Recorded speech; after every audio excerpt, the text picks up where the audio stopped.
Yo, welcome back everybody to a brand new video here on the second channel. Today we're going to be looking at some brand new cards that got revealed that are going to be featured within the Stellar Crown slash Stellar Miracle set. Some of these new cards are definitely interesting. We got a couple of brand new EXs, a new Stellar type EX card, and a new ACE SPEC Stadium that honestly is pretty broken and brings back some flashbacks to some other very infamous cards from the past. Definitely going to be some interesting cards to look at within today's video. And I'm excited to look at all these brand new cards. Of course, Stellar Miracle comes out on the 19th of July, so it's around the corner in Japan. We have to wait until September for this set to come out, but I still am excited to look at these new card reveals and see what they all do here. Of course, if y'all are new here to the second channel, make sure to subscribe down below. We're on the road to 15,000 subs here on the second channel. And if you're new here, make sure to leave a like and all that good stuff if you enjoyed the video.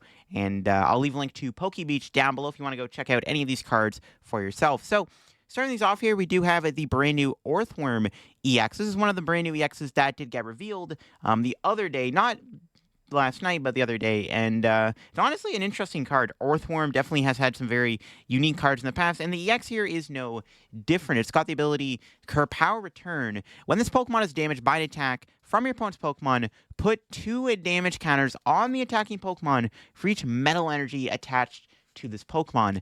That is kind of crazy, actually. I'm not going to lie. I mean, if you have like 4 metal energy on this thing, just for the attack alone, you're doing an extra 80 damage, which is actually pretty crazy. And of course, you can stack the metal energy. You can have like theoretically 5 energy on it and do 100 damage just for attacking your Orthworm. Thankfully, being a metal Pokemon does mean you have really good synergy with Metang. And that's the first thing that comes to mind when building and playing Orthworm. It's going to be to put it into a Metang deck. And of course, you do have the attack Rock Tomb, which does 150 damage during your opponent's next turn. The defending Pokemon can't retreat.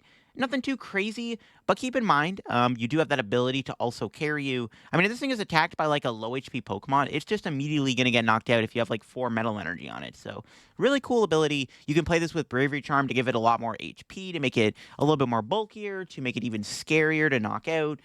Because I'm sure the opponent will not appreciate getting hit super hard every time they attack you. It's a really cool ability, and I'm definitely interested to see how this Orthworm is going to play out. Of course, like I said, it's pretty decent with Metang.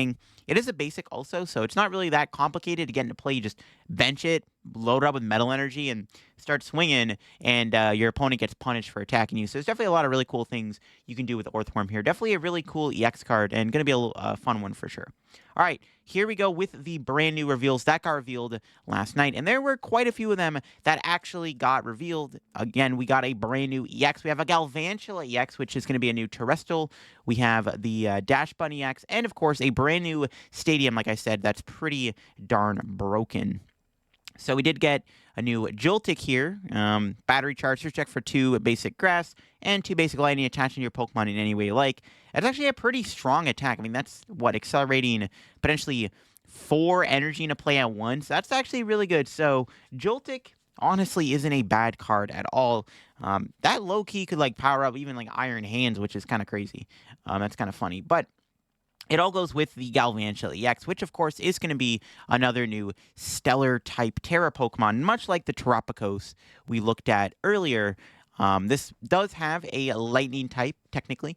It's got that Terra ability where it can't be damaged on the bench, and then it's got 2 attacks. First attack, Charged Web for a Lightning and a Colorless Energy, does 110 damage. If your opponent's active Pokemon is AX or a V, it does 110 and more damage, so you get to do 220 for 2 energy. I mean, not too shabby. And then your other attack for a Grass Lightning, and it looks like a Fight Energy. Discard all energy from this Pokemon, and during your opponent's next turn, they can't play any items from their hand. Now, you do at least do 180 damage with the attack, so you get to item lock and do damage. The problem is you have to discard the energy after you do the attack, which is the only downside.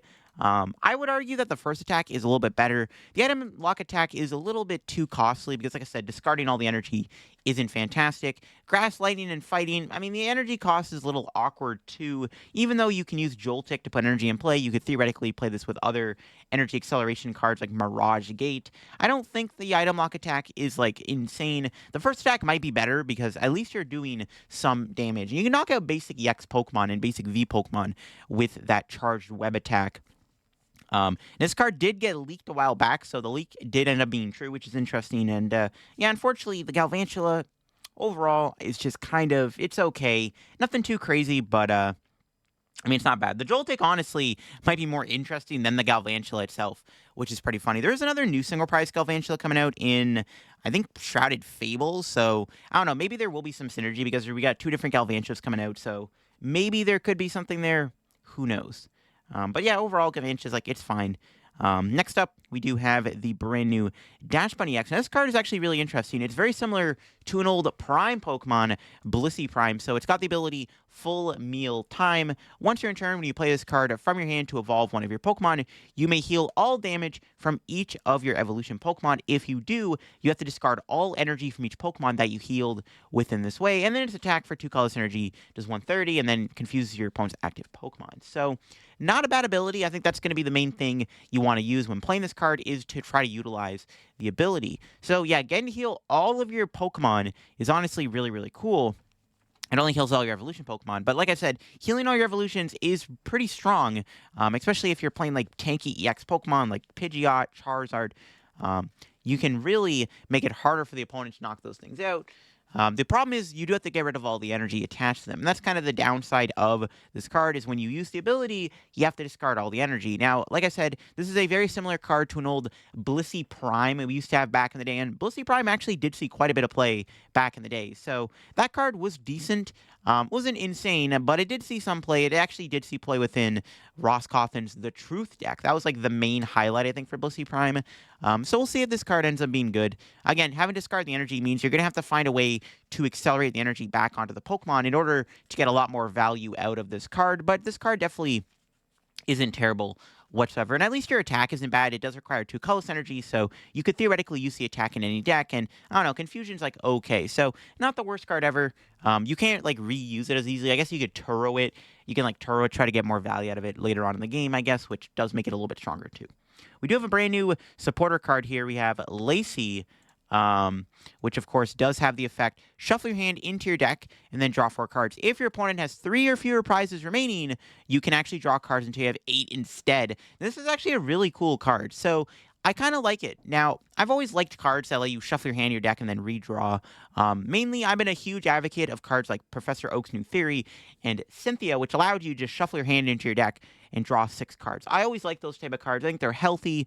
Iono's cool too, but Iono doesn't shuffle your deck. At least like with Cynthia and stuff, you get to shuffle. This card does do that. Now, you only draw 4 cards. So at the start of the game, it's a weaker version of the supporter card Shauna, which lets you shuffle and draw 5 cards. But as the game goes on, this card actually becomes a very powerful draw supporter because then you're drawing up until 8 cards. Shuffling your hand into your deck and drawing 8 cards is really, really strong. That's stronger than even what Cynthia used to do. Like I said, drawing up to 6. This draws up to 8. Now, of course, it only works when your opponent has taken the 3 or fewer prizes, but like I said, in the early game, you can get more value out of better supporters like Research and Iono, and then maybe in the late game, you can start using your Lacy's to draw you even more cards. So there actually could be a world where this could be playable for sure. I definitely don't hate it. It's not a bad card, and even though it's a bit more of a late game card, I like cards that let you shuffle your hand in your deck and draw a decent amount of cards, and this card is no exception to that. So definitely not a bad supporter.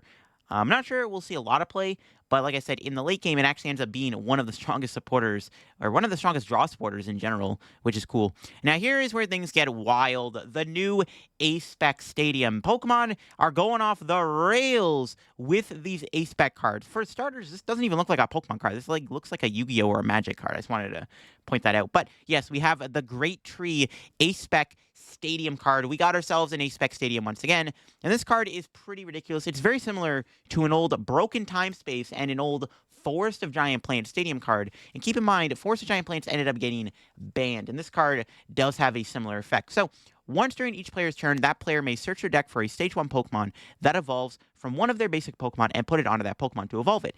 If that Pokemon is now a Stage 1 Pokemon, they search the deck for a Stage 2 Pokemon that evolves from that Pokemon, and they put on that Pokemon to evolve it, and then that player shuffles their deck. However, you can't use the effect on a basic Pokemon on your first turn or on a turn that the basic Pokemon got put into play. So, essentially, what this card allows you to do is it immediately allows you to put the Stage 2 into play when there's a basic in play. So, effectively, this card is like TM Evolution on steroids, if you want to look at it that way, right? TM evolution, let's see, you get a stage 1 out, bing, bang, boom, and then on your next turn, you can actually evolve that stage 1 into a stage 2. It's like how Gardevoir does its thing. Gardevoir goes TM Evo double Curlia, and then the next turn, one of those Curlias can become a Gardevoir. This allows you to kind of do a similar thing where you do have to wait a turn to play this card when that Pokemon gets benched, but you effectively get to immediately turn it into a stage 2 Pokemon. And this is kind of disgusting. Like I said, Broken Time Space and Force Giant Plants did do something similar. However, this card did have to get a little bit of a nerf. As you can see, the effect of not being able to put the Pokemon out into play on the turn you play it down is a pretty good nerf to that effect, because Force Giant Plants and Broken Time Space both did very similar things, except you could evolve them from your hand, not from your deck. But you could have evolved them on the turn you put the Pokemon onto your bench. So Force Giant Plants created a very toxic deck with a card called Vileplume. Vileplume item locked your opponent. So basically, if you went first with your deck and being able to use like draw cards like Shaman EX, you're able to go Force Giant Plants, bench Oddish, evolve into Gloom, and then evolve it into Vileplume. And before your opponent even got a turn, they were under item lock. So it brings back flashbacks from that era of the TCG. And then Broken Time Space had the exact same thing, except Broken Time Space worked on any Pokemon evolution. So it is nice that they had to nerf that effect, but this is still a very strong card. Now, the first thing that pops out into my mind is the ability to immediately get these Stage 2s out. Like, some of the Stage 2s obviously can be Charizard EX, Pidgeot EX, Dragapult EX, even Gardevoir technically could get value out of this Ace Spec. Now, that's the thing, though. This is your Ace Spec in the deck. Do you want to play Great Tree over something like Prime Catcher or Unfair Stamp or something like that, right? Like, do you want to play this over those really strong Ace Specs? Because, yes, this Ace Spec does let you set up. Like, what you can do is you can go Pidgey into Pidgeotto into Pidgeot, or you can go Charmander, Charmeleon into Charizard. Though I don't think Charizard's ability would activate with Great Tree. I'm pretty sure Charizard won't use this ability if you were to Great Tree it into play, so I'm not actually sure how good that'll be. But, like, this card is really good. Like, being able to, like, immediately get a Pidgeot in play is kind of nuts. Now, the other thing with this, too, is it is a Stadium card, so you actually then need to find it. However, we do have that brand new Chorus card that does come out in Shrouded Fable that does allow you to search your deck for a Stadium and an Energy, so if you really wanted to play this Great Tree, you could play the new Chorus Supporter card that allows you to search for it for free, and then you can play it down and then use it.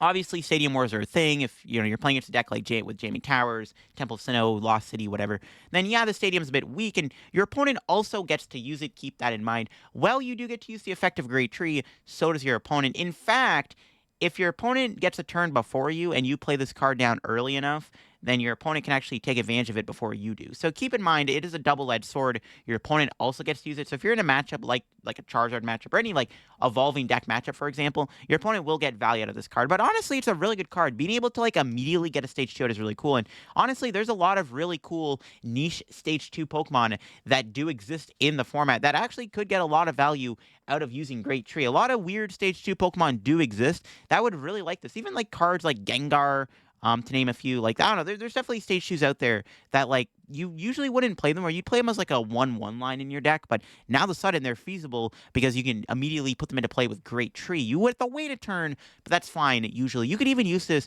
with Dusknoir. The new Dusknoir coming out really could get value out of this. Instead of going from Duskull into Dusclops using Dusclops, you can go Duskull, Dusclops into Dusknoir, and then use Dusknoir's effect to put 13 damage on a Pokemon over 5 with Dusclops. So there's actually a lot of crazy things you can do with this Great Tree, and it's a pretty cool card. Like I said, we'll have to see how it ends up faring up against the other Ace Specs, because like I said, Prime Catcher and Unfair Stamp do give this card a bit of a run for its money, but this card is definitely really strong. And it does make Stage 2 Pokemon a whole lot more broken, because it makes like all these different Stage 2 Pokemon viable, because you can immediately put them into play without having to rely on the gimmick of using Rare Candy. Even though Rare Candy is a lot easier to use now thanks to cards like Arvid and Irida, bypassing that gimmick is actually pretty good, and this definitely is a really strong Ace Spec. But those are all the new cards that got revealed. Like I said, the new Stadium is definitely the highlight of the new cards, though I do think that EXs aren't bad either. Galvantula might be the weakest of the X's that got revealed. I'm definitely excited to try out this Orthworm for a meme.